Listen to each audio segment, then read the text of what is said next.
Assalamualaikum warahmatullahi wabarakatuh. Kenalkan, nama saya Rizky Putra dengan NIM 2021-03-058. Di sini saya akan menjelaskan tentang asal-usul bahasa Indonesia dan proses morfologi.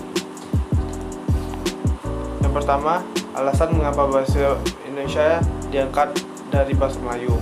Yang pertama, bahasa Indonesia yaitu sederhana, lalu langue franca atau bahasa pergaulan, lalu setiap suku setuju. Lalu macam-macam ejaan. Yang pertama, ejaan Van Often atau nama seorang guru Belanda yang meminati bahasa, tahun 1901. Yang kedua, ejaan Suwendi, Menteri Pendidikan dan Kebudayaan Republik Indonesia, tahun 1947. Lalu ejaan Melindo, Melayu sampai ke Indonesia, tahun 1958.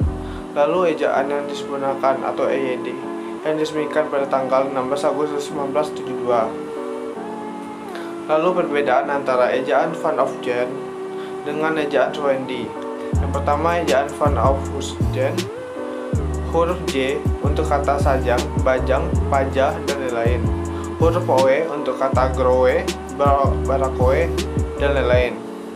Lalu ejaan Suwendi, huruf OE berubah menjadi U, seperti buku, saku, guru, dan lain-lain. Lalu tanda diakritik berubah menjadi K seperti tak atau pak. Lalu awalan dan kata depan di dan ke ditulis rangkai. Lalu perubahan yang terjadi di ED dibandingkan ejaan Suwendi.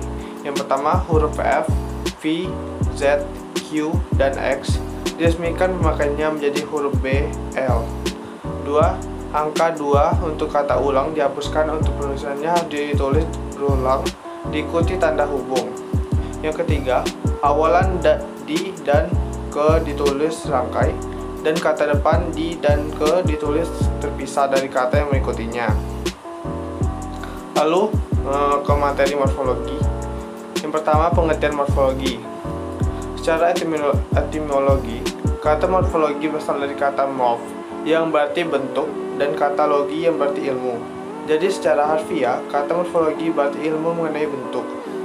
Di dalam kajian linguistik, morfologi berarti cabang ilmu bahasa yang seluk-beluk bentuk kata dan perubahannya serta dampak dari perubahan itu terdapat arti, makna, dan kelas kata.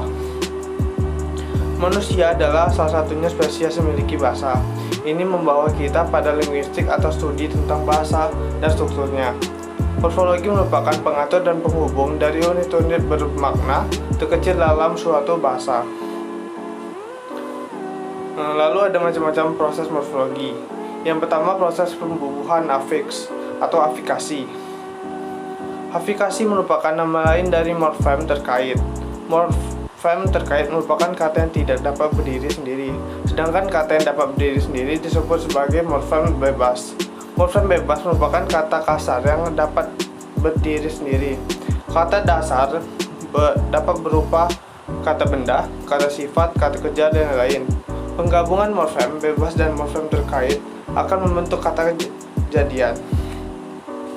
Lalu yang kedua, komposisi atau penjemukan dalam bahasa Indonesia. Komposisi adalah proses kata penjemukan.